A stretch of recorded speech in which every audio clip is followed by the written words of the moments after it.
The sky over Seoul pressed down like a living bruise, swollen with pain and color, as relentless rain dragged everything toward the earth. Each drop struck with quiet insistence, soaking coats, suits, and manicured grass until the ground itself seemed to weep.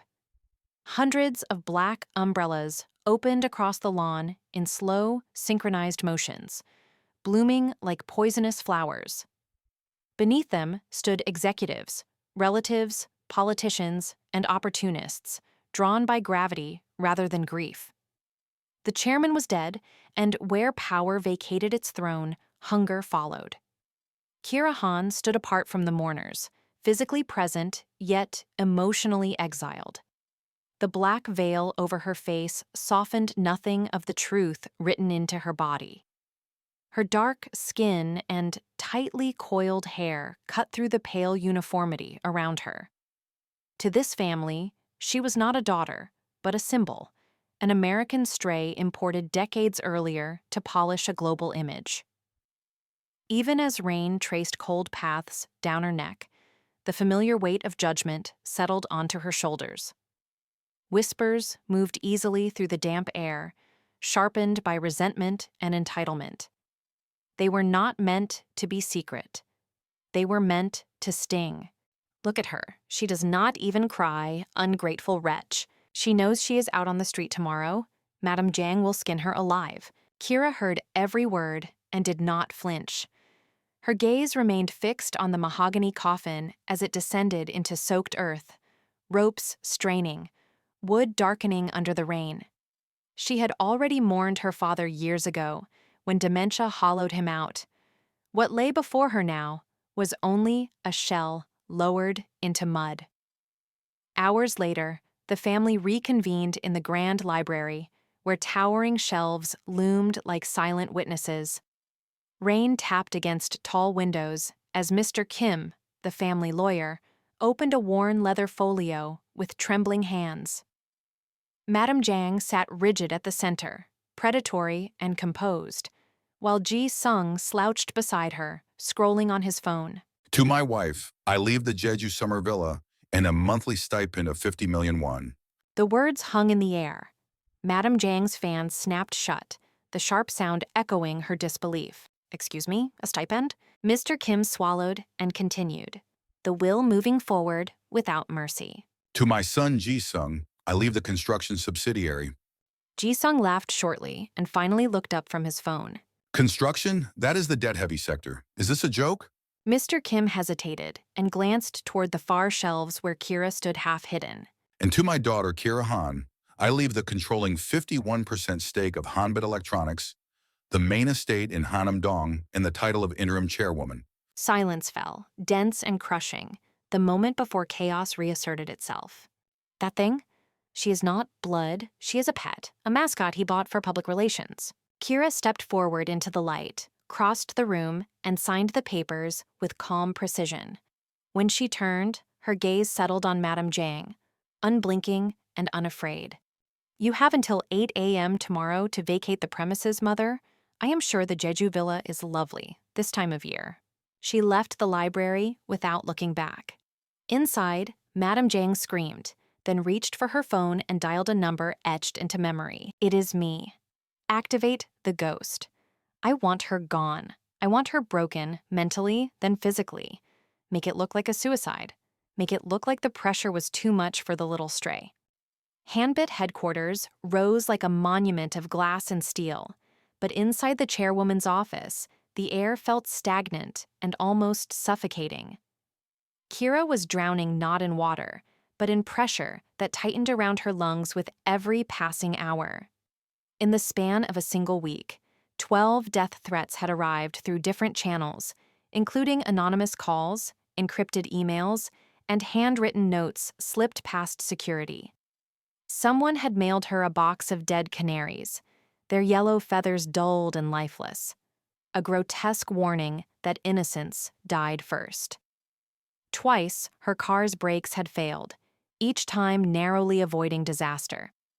Every shadow felt complicit, and every silence accusatory.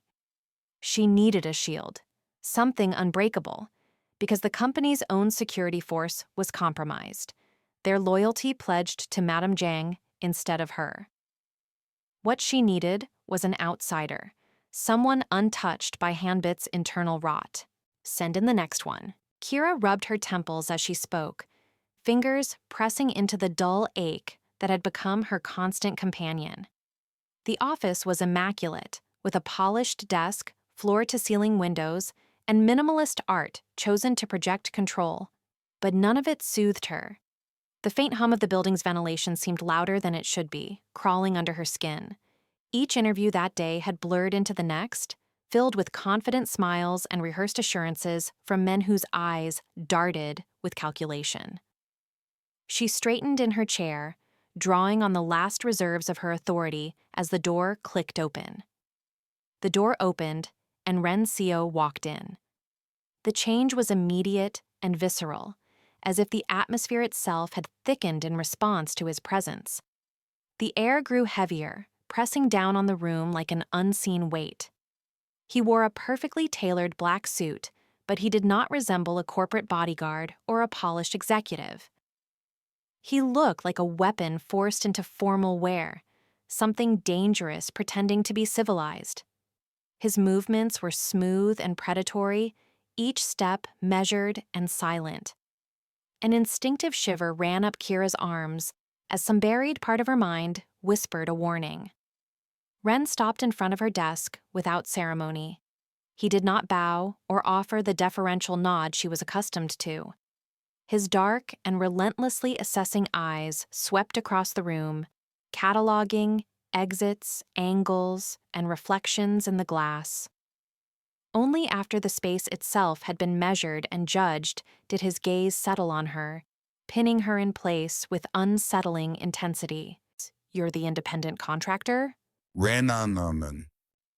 His voice was deep and rough, like gravel grinding together under pressure, carrying no warmth and no apology. It resonated in the quiet office and left an uncomfortable echo behind it. "Just Ren?" For the hazard pay you're offering, you don't get a biography. Kira leaned back in her chair and crossed her arms, disguising a defensive gesture as confidence. She had played this role all her life, projecting authority and masking fear, but under his unblinking stare, she felt inexplicably small, like prey being weighed.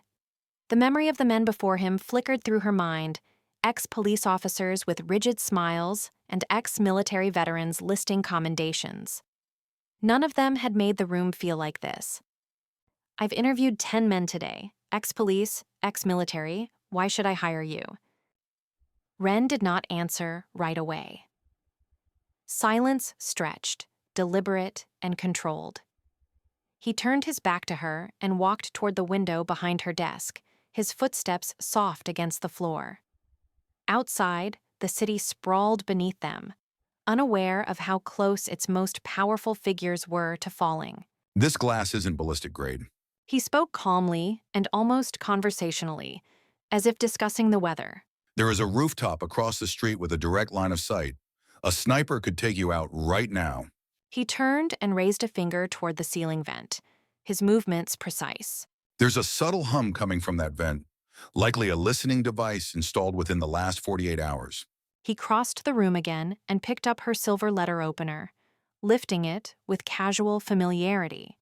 He weighed it in his hand, testing its balance, and the gesture was unsettling in its intimacy. And your secretary outside is wearing a Rolex she could not afford on her salary. She is being paid off, probably to poison your tea. Kira stared at him, her thoughts stalling as if her mind had hit a wall. Slowly, she followed his gaze to the delicate porcelain cup on her desk, where steam curled upward, innocent and inviting. A cold sweat broke out along her spine, and the office she had ruled from for years suddenly felt hostile.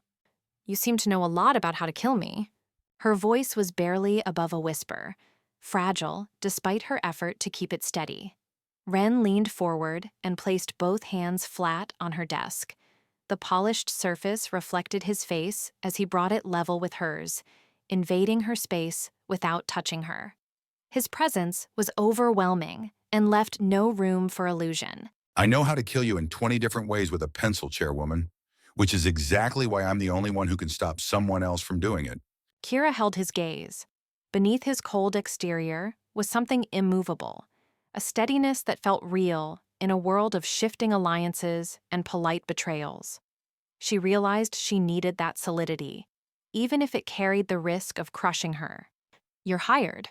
The decision settled over her with surprising calm. "Name your price." Double the standard rate, Ren straightened and reclaimed his space with effortless control. and I live in the house. I sleep outside your door. I eat what you eat. You do not go to the bathroom without me clearing it first. The terms were absolute and left no room for negotiation. That's invasive. That's survival. Kira nodded slowly as the weight of the arrangement sank in. Privacy was a luxury she could no longer afford. "Fine. Welcome to Hanbit, Ren." Ren inclined his head in a minimal bow and turned away, his attention already shifting to the ceiling vent and the corners of the room. He touched his earpiece with practiced ease, a meaningless gesture to anyone watching. Inside, his thoughts were sharp and satisfied. He knew he was in, and the sheep had let the wolf through the door.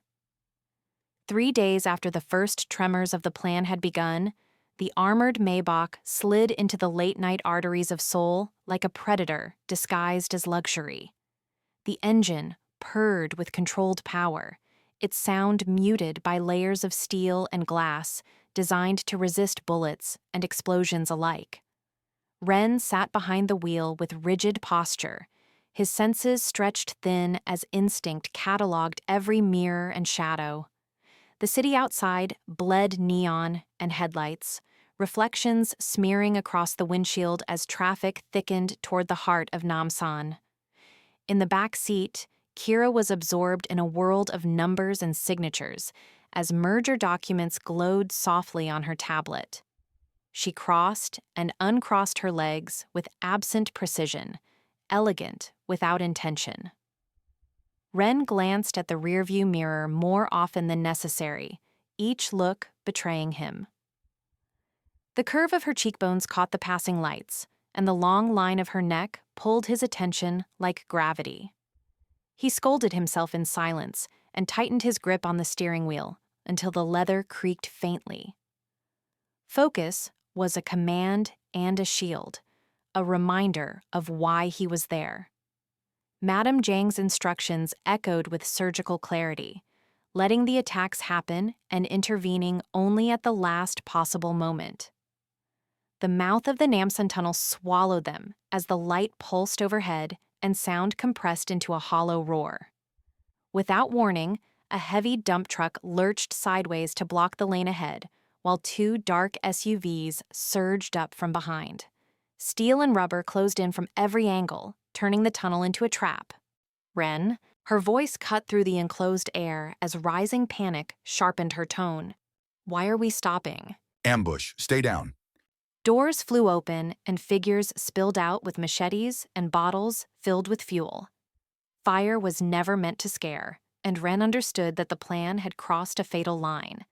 A bottle smashed against the hood and flames exploded across the windshield. "Ren!" She folded onto the floorboard as the interior filled with heat and acrid smoke. Something inside Ren fractured as protection surged where detachment should have lived. Hold on. He slammed the car into reverse and used its weight as a weapon, crushing the attackers behind them.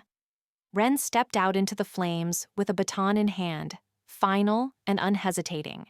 What followed was not a fight, but an erasure as he dismantled the attackers with mechanical clarity. Within minutes, the tunnel fell silent, smoke curling above broken bodies. Ren returned to the car and saw Kira watching him with fear edged by awe. Are you hurt? She shook her head and reached toward him, disbelief slowing her movements. "You stopped them." I did my job. "You saved me. Why?" Because no one dies on my watch. The decision to abandon the main house had not been dramatic. It had been inevitable. Once the perimeter was breached and the silence of safety fractured, Ren did not argue with fate. He simply acted. The car cut through the night for 3 relentless hours, headlights carving pale tunnels through coastal fog, asphalt unwinding beneath them like a confession that never ended. When the villa finally appeared, clinging to the cliffside above the ocean, it looked less like a refuge and more like the edge of the world itself. Isolation wrapped around the place with an almost sacred stillness. There were no neighboring lights, no distant engines, no human rhythms left to intrude. Only the wind surged up from the sea, heavy with salt, rattling the glass in long, hollow breaths. Waves crashed far below, each impact echoing like a heartbeat against stone. In that suspended space, it felt as though the rest of Busan and the danger hunting them had been temporarily erased. Kira did not speak as they entered. Shock had settled into her bones now that the adrenaline was gone, leaving her body betraying her with violent tremors she could not control. Her fingers were numb, her jaw clenched tight, eyes unfocused as if she were still trapped in the tunnel's flickering lights. Ren guided her gently, one steady hand at her back, grounding her with pressure rather than words. He eased her onto the sofa and wrapped a blanket around her shoulders, tucking it close as though sealing fractures only he could see.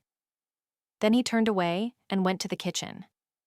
The act of heating milk, stirring cocoa, and measuring sugar felt surreal.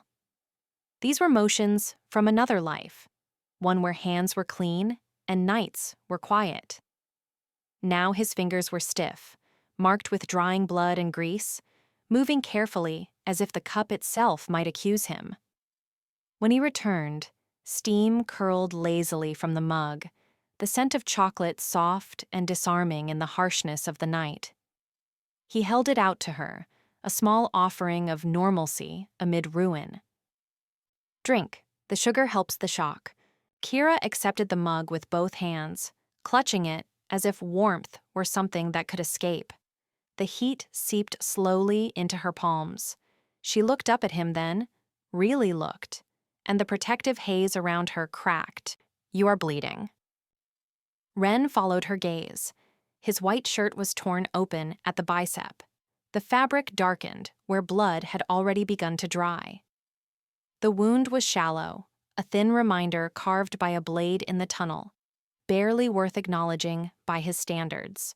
"It is a scratch." Kira's eyes hardened, focus snapping into place like a switch being thrown. "Sit down. I am going to clean it. I can do it myself." "Sit down, Ren." He obeyed. The moment he sat, some invisible tension released, as though he had finally allowed gravity to claim him. Kira moved with quiet urgency, retrieving the first aid kit and kneeling beside him on the rug. The space between them felt intimate, charged, stripped of all pretense. She unbuttoned his cuff and rolled up his sleeve. The fabric slid back, revealing skin that told stories no report ever could. She inhaled sharply, the sound catching in her throat. His arm was a map of survival, burn, scars, puckered pale and uneven. Bullet grazes traced faint, silvery arcs. Knife wounds crossed and overlapped, each one a memory of proximity to death. It was a tapestry woven from violence, patience, and endurance. And it stole the air from her lungs. "Does it hurt?" She dabbed alcohol onto the fresh cut, her hands precise but gentle, as if afraid to disturb the history beneath her fingers. "I do not feel it anymore." He watched her face as he spoke. Not the wound, not the room, but her. The way her brow furrowed, the way her lips parted slightly, absorbing what his skin was telling her. "I feel it.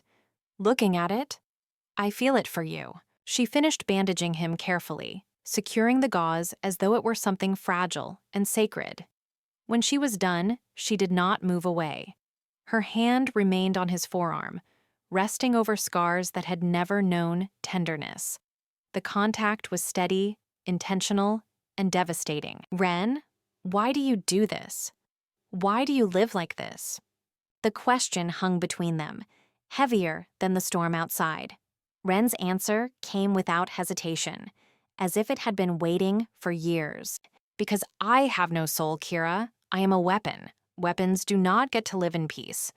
Kira's grip tightened, her voice cutting through his certainty like a blade. You are not a weapon. You are a shield. There is a difference. She leaned in, closing the distance neither of them had acknowledged until that moment. Ren's breath caught, his body going utterly still, as though even movement might shatter what was forming. Her lips pressed softly against the bandage, a kiss placed not on skin, but on survival itself. When she looked up at him, the air seemed charged, alive with everything unsaid. For one suspended heartbeat, the world narrowed to that space. Ren broke away abruptly, standing so fast the moment fractured. Go to sleep, chairwoman. I will take the first watch. He walked out onto the balcony, letting the door slide shut behind him. Cold rain met him immediately, soaking his shirt, washing over the scars she had seen. Below, the ocean roared endlessly, and Ren welcomed the punishment of the storm, grateful for anything that could quiet the war she had awakened inside him. 2 weeks after the first fracture lines appeared in their fragile arrangement, the Hanbit annual gala arrived like a gilded illusion, masking rot beneath crystal chandeliers. In that span of 14 days, Ren Seo had gone rogue in every way that mattered. He stopped reporting to Madame Jiang entirely, cutting off the quiet, poisonous leash she believed she still held. In the shadows, he intercepted 2 more attempts on Kira Han's life. Unmarked cars never arrived. Men never reported back. Threats were erased before they could become screams. He became invisible and omnipresent, a constant presence that never announced itself. And somewhere in the long, breath-held nights outside her door, listening to the soft, unconscious rhythm of her breathing through layers of wood and silence, Ren committed the most dangerous betrayal of all. He fell in love. The gala itself was spectacle weaponized. Light cascaded from chandeliers like frozen waterfalls, scattering across polished marble floors and the jeweled necks of the elite. When Kira appeared at the top of the staircase, the room subtly recalibrated around her. Her gown of liquid gold sequins caught every stray beam of light and bent it to her will. She descended slowly and deliberately, each step a reminder of her birthright and her defiance. She did not simply look like a queen. She moved like one who had learned to rule in a battlefield disguised as a ballroom. Ren waited at the bottom of the staircase, composed in a perfectly tailored tuxedo that concealed the scars beneath, and the violence he was capable of delivering at a moment's notice. He watched her descend with the careful restraint of a man trained never to want what he was guarding. The distance between them closed not in steps, but in the unspoken gravity that pulled them together. You look adequate. His voice carried a familiar edge of teasing, a fragile normalcy forged between threats and midnight patrols. You clean up well for a thug. She smiled back, the curve of her lips sharp and warm at once, daring the world to underestimate either of them. They entered the ballroom side by side, a study in controlled power. Heads turned and whispers followed. Together, they looked untouchable, a power couple forged not by romance alone, but by shared survival. Yet, from across the room, behind a polite smile and a glass of champagne, Madame Jiang watched them with eyes sharpened by malice. Calculation hummed beneath her composed exterior. She struck with precision, cornering Kira near the towering champagne display, where bubbles rose endlessly, mimicking celebration while concealing pressure. Crystal flutes reflected fractured versions of their faces as Madame Yang stepped into her daughter's space, close enough to poison without raising her voice. Enjoying your guard dog, my dear? Kira did not flinch. If anything, she straightened, years of defiance crystallizing in her spine. He is excellent, mother. Better than the trash you hired to attack me. A soft, delighted laugh escaped Madame Jiang, the sound of someone savoring a secret long awaited. You really do not know, do you? She produced a thick, unassuming envelope and pressed it into Kira's hand with the intimacy of a final blessing. Kira opened it, and time slowed into fragments. Photographs slid into view of Ren meeting Madame Jiang in discreet locations and Ren accepting a briefcase of cash. Then came the final blow, a bank transfer record that was clinical and undeniable. The sender was Jiang Mi-hee. The recipient was Ren Seo. The memo read, "Disposal of KH." The world stopped. The word disposal echoed with brutal clarity. In a single moment, every memory rearranged itself into a new and horrifying shape. He was not her shield. He was the sword, and she had invited him to stand at her side. Ren sensed the shift before he understood it, and moved toward her as concern broke through his disciplined exterior. Kira, She answered by throwing the photos at him. Paper struck his chest and slid to the floor between them like fallen evidence. Get away from me. Ren's mouth opened as the truth tangled inside him, desperate and unfinished. it started that way, but You were going to kill me? no. You were fired. Get out of my sight. The command cut deeper than any blade. Ren nodded once, the motion precise, as if sealing himself away. Goodbye, Kira. He turned and walked out of the ballroom, past the music, past the lights, past the illusion of safety he had built around her. He left without looking back, carrying nothing with him except the hollow weight of a heart he could no longer protect. 24 hours after the city had last slept, the construction site of Hanbit Tower loomed like a wound carved into the skyline. Steel beams rose naked into the night, cranes frozen mid-gesture as if the city itself had been interrupted. Warning lights blinked red against the fog, and the wind howled through unfinished floors, carrying dust, gravel, and the echo of distant traffic far below. This was not a place meant for people, but for accidents, for endings. Kira was reckless. The word did not fully capture the weight of her decision, but it hovered over her like a curse. When the text from Ji-sung appeared on her phone, brief and cold, asking her to meet, she did not question the timing or the location. She did not ask who else might be watching. Fear whispered its warnings, but resolve screamed louder.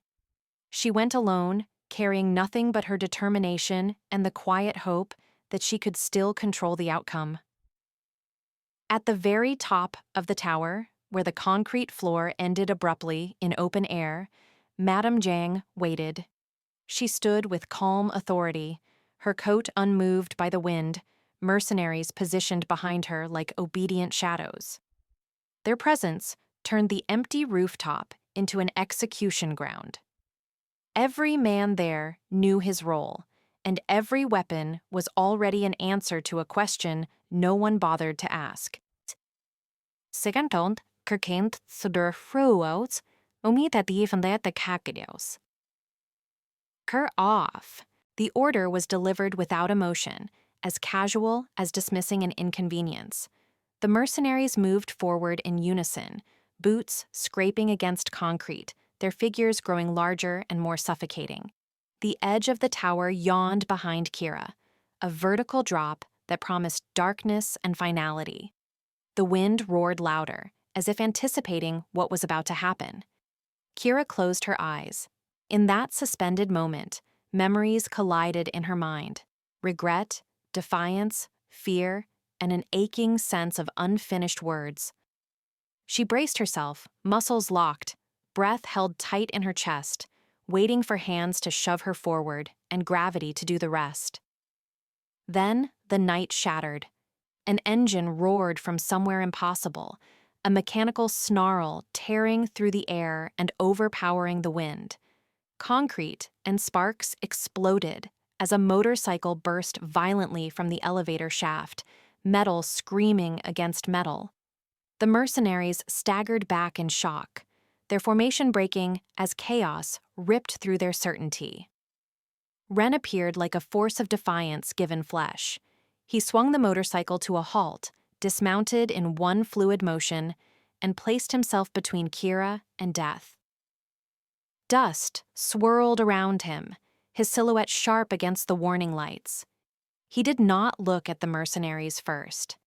He looked at her, grounding the moment in something painfully human. I resigned as an employee. I did not resign as your man. The fight erupted without further words. Ren moved with brutal precision, every strike fueled by urgency and desperation. Bodies hit the concrete, weapons clattered away, and the mercenaries fell one by one, their numbers meaningless against his resolve. Time stretched and snapped back into place with every blow. When the dust finally settled, only one figure remained standing at the edge of the rooftop. Madame Jiang straightened slowly, her composure cracked but not broken. She raised her gun with deliberate calm, aligning the sight directly on Kira. The space between them felt suddenly fragile, as though the air itself might shatter. She fired. Ren stepped forward without hesitation, his body moving before thought could intervene. The gunshot echoed across the unfinished tower. The bullet struck his chest, the impact brutal and final, and his body jerked as the force tore through him. The sound seemed to linger, vibrating through steel and bone alike. Sirens wailed in the distance, growing louder and closer, their mournful cry cutting through the aftermath. Madame Jiang's strength drained from her posture as inevitability caught up to her. She collapsed, not in death, but in defeat, her plans unraveling beneath the weight of approaching consequences. Ren lay bleeding on the cold concrete, the red spreading beneath him, stark against the gray. Each breath came shallow and uneven, his chest struggling against the damage it could not undo. The world above him blurred, lights smearing into indistinct shapes as sound faded in and out. Did I fulfill the contract? Kira dropped beside him, hands trembling as she pressed them uselessly against his wound. Her voice broke as panic swallowed restraint, tears blurring her vision and spilling freely onto his blood-soaked jacket. "Stay with me." Ren smiled, faint but unmistakable, a gesture filled with tenderness and resignation. His eyes closed slowly, lashes resting against his cheeks as if he were simply surrendering to sleep. The rise and fall of his chest faltered, then stilled completely, leaving a silence heavier than the sirens. Kira screamed his name into the night. The sound tore from her throat, raw and unrestrained, echoing across the skeletal tower and vanishing into the city below, a final cry of loss suspended in the cold air.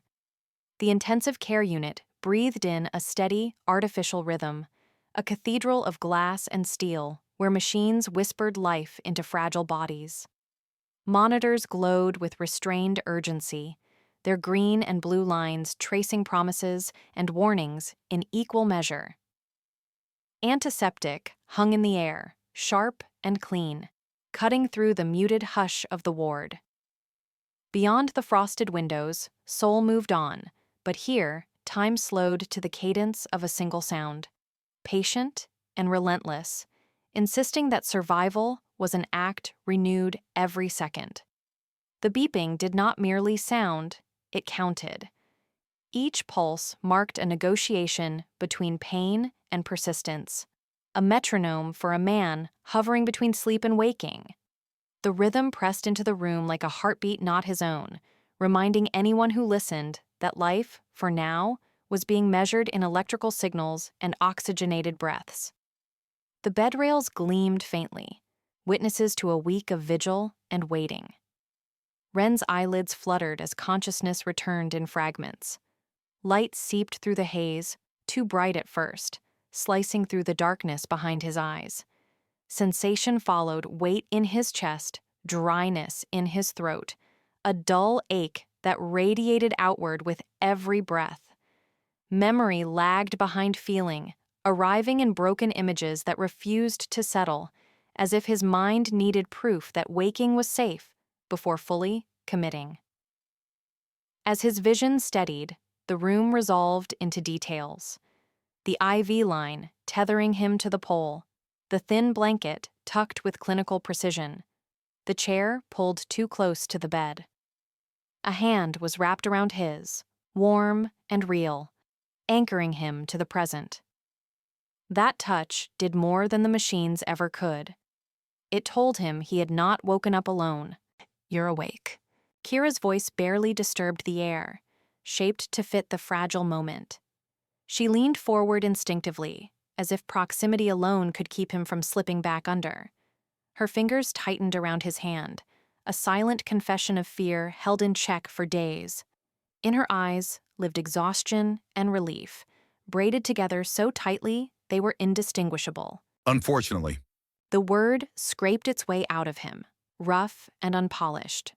Ren's attempt at humor landed somewhere between defiance and surrender, colored by pain that refused to be ignored. Even speaking cost him, each syllable pulled from lungs that still remembered the violence done to them. Yet, the familiar edge in his tone hinted that he was still himself, stubborn enough to greet survival with sarcasm. Madame Yang is in prison. The name carried weight, heavy enough to press down on the room. Kira delivered the news plainly, without ceremony, as if afraid that too much emphasis might shatter the fragile calm. Justice, delayed and hard-won, hovered between them. The past week compressed into that single sentence, an ending that felt both final and unfinished. Ren shifted, instinctively testing the boundaries of his body. Pain answered immediately, sharp and corrective. He tried to pull his hand away, a reflex born of habit and guilt, as though distance could absolve him of what he had almost done. The movement was small, but it spoke volumes about the walls he had built and the instinct to retreat behind them. I'll leave. The words were an offering and a punishment all at once. Leaving had always been his solution: remove himself, reduce the damage. Even now, tethered to machines, he reached for absence as if it were a form of mercy. His gaze flickered away, unwilling to meet hers, bracing for rejection he believed he deserved. "Shut up."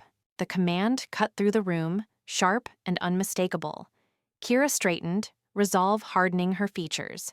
It was not anger that fueled her, but certainty. She refused to let him disappear into old patterns, refused to allow self-sacrifice to masquerade as nobility. I took money to kill you. Confession settled heavily between them. Ren forced the truth into the open, stripping it of excuses, daring it to destroy what remained.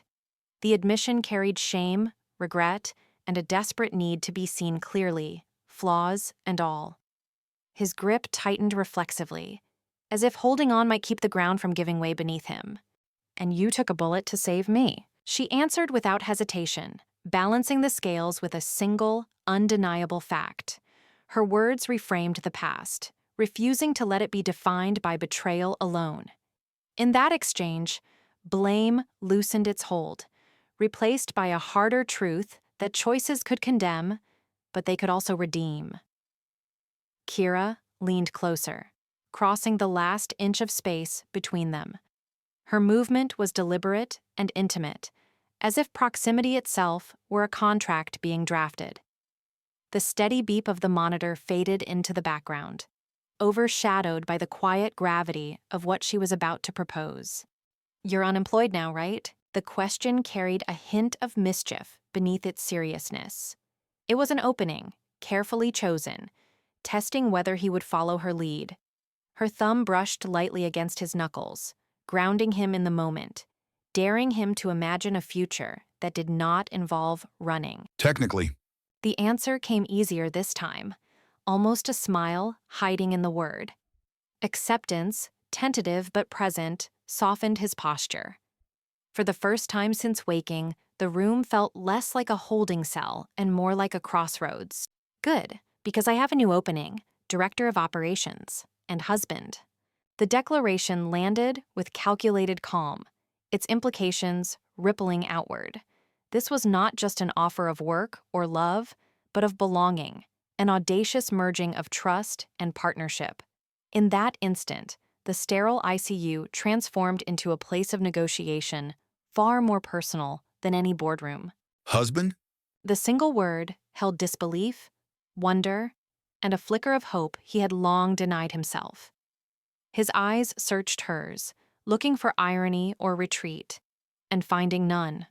The machines continued their vigil, indifferent witnesses to a life quietly pivoting on a promise. It's a lifetime contract. Her certainty was unshakable.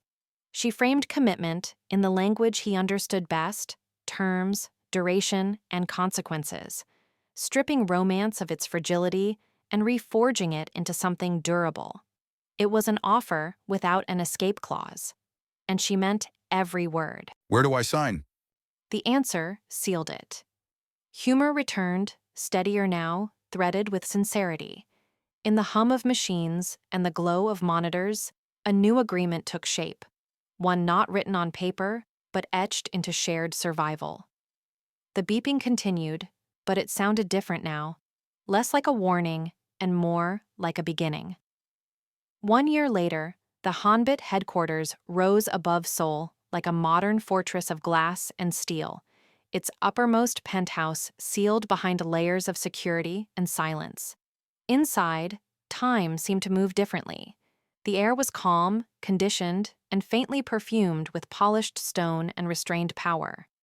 Beyond the bulletproof windows, the city stretched endlessly, neon veins of traffic, towers packed tight with ambition, and a skyline that pulsed with quiet resilience. This was not merely an office. It was a throne room built for survival. Kira stood motionless at the reinforced glass, her reflection faintly superimposed over the vast city below. The window did not simply separate her from Seoul, it framed her dominion over it. Every street carried echoes of battles won and threats neutralized, of sacrifices that had hardened into resolve. The glass held firm against any force, much like Kira herself, tempered by loss, sharpened by responsibility, and unyielding in the face of pressure. Her posture was relaxed, but beneath it lived absolute control. The penthouse door opened without ceremony, smooth and silent, admitting Ren into the room. His tailored suit fit him like a second skin, dark and precise, disguising the lethal efficiency that once defined him in shadowed corridors and nameless cities. Now, he walked openly in the light, every step measured, every breath steady. The man who had once been a ghost now moved as a constant presence at her side, transformed but never diminished. Meeting in 5 minutes, Chairwoman. He crossed the room and slipped his arms around her from behind, the gesture unhurried and familiar. It was an intimacy earned through shared danger and unspoken understanding. His embrace was protective without being possessive, grounding her in a way no fortress ever could. In that moment, the weight of corporations, enemies, and empires receded, leaving only the steady rhythm of two lives aligned by choice rather than fate. Kira did not turn immediately. Her gaze remained on the city, as if searching for any lingering doubt among the millions of lights below. Power had cost her much, and victory had demanded more than she once thought possible. Yet there was clarity now, a stillness born from acceptance. When she finally spoke, her voice carried no hesitation, only quiet curiosity shaped by experience. Any regrets? Ren rested his chin lightly near her shoulder, considering the question not as a man looking back with bitterness, but as one who had survived long enough to understand the value of timing. His past was written in violence and silence, hers in inheritance and steel-willed dissent.